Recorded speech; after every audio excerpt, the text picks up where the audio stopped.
40 चौपाइयाँ, लगभग 450 वर्ष पुरानी रचना, और आज भी हर सुबह करोड़ों घरों में इसकी गूंज सुनाई देती है। आखिर हनुमान चालीसा में ऐसा क्या है जो सदियों बाद भी हर हृदय को छू लेता है? आइए आज शांत मन से इसी की बात करते हैं। नमस्कार, स्वागत है आपका एस्ट्रो दुनिया में। आज हम जानेंगे हनुमान चालीसा की रचना किसने और क्यों की, इसकी भाषा और संरचना क्या है, कुछ प्रमुख चौपाइयों का सुंदर अर्थ और हनुमान जी के जीवन से मिलने वाली वह सीख जो आज भी उतनी ही काम की है। तो चलिए श्रद्धा के साथ शुरू करते हैं। हनुमान चालीसा के रचयिता हैं गोस्वामी तुलसीदास जी, 16वीं शताब्दी के महान संत कवि, जिन्होंने रामचरितमानस जैसा अमर ग्रंथ भी रचा। तुलसीदास जी श्री राम के परम भक्त थे और उनका अधिकांश जीवन काशी और अयोध्या में बीता। कहते हैं उनकी लेखनी में भक्ति ऐसी घुली थी कि शब्द स्वयं संगीत बन जाते थे। अब एक सुंदर बात, तुलसीदास जी चाहते तो संस्कृत में लिख सकते थे, जो उस समय विद्वानों की भाषा थी, पर उन्होंने चुनी अवधि आम लोगों की बोली, ताकि किसान हो या व्यापारी, माता हो या बालक, हर कोई हनुमान जी की स्तुति अपनी भाषा में गा सके। भक्ति को उन्होंने पोथियों से निकालकर जनवरी से जनवरी के हृदय तक पहुंचा दिया। चालीसा नाम आया है 40 से, क्योंकि इसमें 40 चौपाइयाँ हैं। शुरुआत में 2 दोहे और अंत में 1 दोहा, कुल मिलाकर 43 पद। चौपाई छंद इतना सरल और लयबद्ध है कि सुनते सुनते ही कंठस्थ हो जाता है। शायद यही तुलसीदास जी की सबसे बड़ी कला थी, गहरी बात सरल शब्दों में। चालीसा का आरंभ कैसे होता है? गुरुवंदना से। पहले दोहे में तुलसीदास जी कहते हैं कि गुरु के चरण कमलों की धूलि से मैं अपने मन के दर्पण को स्वच्छ करता हूँ, और फिर श्री राम के निर्मल यश का वर्णन करता हूँ। सोचिए, इतने बड़े कवि और शुरुआत विनम्रता से। यही सनातन परंपरा की पहली सीख है, ज्ञान से पहले नम्रता। दूसरे दोहे में तो विनम्रता की पराकाष्ठा है। तुलसीदास जी स्वयं को बुद्धिहीन कहकर हनुमान जी से प्रार्थना करते हैं, बल बुद्धि विद्या देहु मोहि, हरहु कलेश विकार, अर्थात हे पवन पुत्र, मुझे बल दीजिए, बुद्धि दीजिए, विद्या दीजिए और मेरे क्लेश तथा विकार हर लीजिए। कितनी सुंदर प्रार्थना है। धन नहीं, पद नहीं, बल, बुद्धि और विद्या। इस एक पंक्ति में जीवन का पूरा दर्शन छिपा है। बल यानी केवल शरीर का नहीं, मन का बल भी। बुद्धि, सही और गलत को पहचानने का विवेक। विद्या, वह ज्ञान जो जीवन को दिशा दे। और क्लेश विकार हरने की प्रार्थना, यानी क्रोध, लोभ, अहंकार जैसे भीतर के शत्रुओं से मुक्ति। भक्तों की मान्यता है कि यह दोहा ही पूरी चालीसा की कुंजी है। अब एक प्रमुख चौपाई का अर्थ समझते हैं। विद्यावान गुणी अति चातुर, राम काज करिबे को आतुर, अर्थात हनुमान जी विद्या के भंडार हैं, गुणवान हैं, अत्यंत चतुर हैं, फिर भी वे सदा राम जी का कार्य करने के लिए आतुर रहते हैं।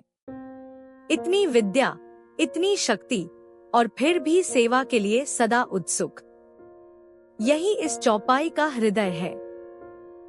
इस चौपाई की सीख बहुत गहरी है। ज्ञान अकेला हो तो अहंकार बन सकता है, मैं सब जानता हूँ वाला भाव। पर ज्ञान के साथ जब सेवा जुड़ जाए तो वही ज्ञान साधना बन जाता है। हनुमान जी हमें यही सिखाते हैं, योग्यता जितनी बड़ी हो, सिर उतना ही झुका रहे। आज के समय में भी विद्यार्थी हो या अधिकारी, यह सूत्र सबके काम आता है। हनुमान जी की विद्या की भी एक सुंदर कथा है। मान्यता है कि उन्होंने सूर्य देव को अपना गुरु बनाया और उनके रथ के साथ साथ चलते हुए शिक्षा ग्रहण की। सोचिए, सीखने की ऐसी लगन कि सूर्य की गति के साथ चलना स्वीकार किया, पर विद्या नहीं छोड़ी। संदेश स्पष्ट है, सीखने की सच्ची इच्छा हो तो कठिन से कठिन मार्ग भी बन ही जाता है। चालीसा की कई चौपाइयां हनुमान जी के पराक्रम का स्मरण कराती हैं। बाल्यकाल में सूर्य की ओर उड़ान, सीता माता की खोज में सागर लंघन, लंका में प्रभु का कार्य और संजीवनी के लिए पूरा पर्वत उठा लाना। भक्तों की मान्यता है कि इन प्रसंगों का नित्य स्मरण मन से भय को दूर करता है और भीतर साहस जगाता है। यही एक बहुत प्यारा प्रसंग है। 100 योजन का विशाल सागर पार करना था और हनुमान जी चुपचाप बैठे थे, अपनी ही शक्ति भूले हुए। तब जाम्बवान जी ने उन्हें उनका बल याद दिलाया और वही एक छलांग इतिहास बन गई। सीख यह है कि कई बार हमारे भीतर सब कुछ होता है, बस कोई याद दिलाने वाला चाहिए। भक्तों के लिए चालीसा का पाठ वही काम करता है, हमें हमारी शक्ति याद दिलाता है। और अब हनुमान जी की सबसे बड़ी सीख, शक्ति के साथ विनम्रता। जो पर्वत उठा सकते हैं, वे प्रभु के चरणों में सबसे नीचे बैठते हैं। जिनके पराक्रम से लंका कांप उठी, वे स्वयं को केवल राम का दास कहते हैं। सच्ची शक्ति वही है जो झुकना जानती हो। आज की भाषा में कहें तो जितनी बड़ी उपलब्धि उतना छोटा अहम। हनुमान जी की भक्ति की एक और विशेषता है निष्कामता। उन्होंने राम जी से कभी अपने लिए कुछ नहीं मांगा, न राज, न धन, न वरदान।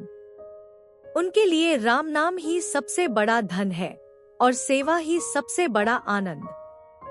यही सच्चे सेवा भाव की परिभाषा है, बिना गिनती, बिना अपेक्षा, बस प्रेम से किया गया कर्म। तुलसीदास जी और हनुमान जी का नाता भी अद्भुत है। मान्यता है कि काशी में तुलसीदास जी को हनुमान जी के दर्शन हुए और उसी स्थान पर उन्होंने संकट मोचन मंदिर की स्थापना की, जो आज भी श्रद्धा का बड़ा केंद्र है। संकट मोचन यानी संकट हरने वाले।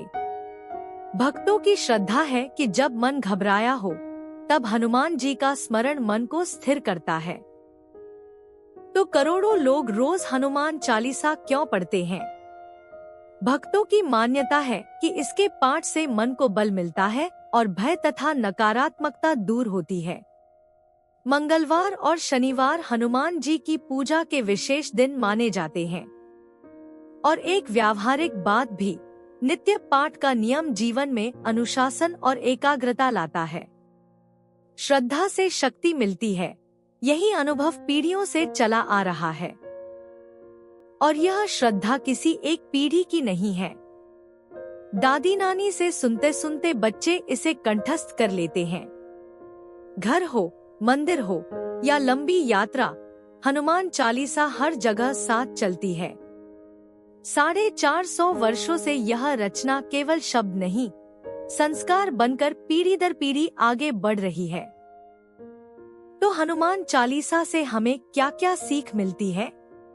पहली, साहस पर अहंकार नहीं। दूसरी, ज्ञान पर सेवा के साथ। तीसरी, भक्ति जो भीतर से बल देती है। और चौथी, नियम और अनुशासन जो जीवन को दिशा देते हैं।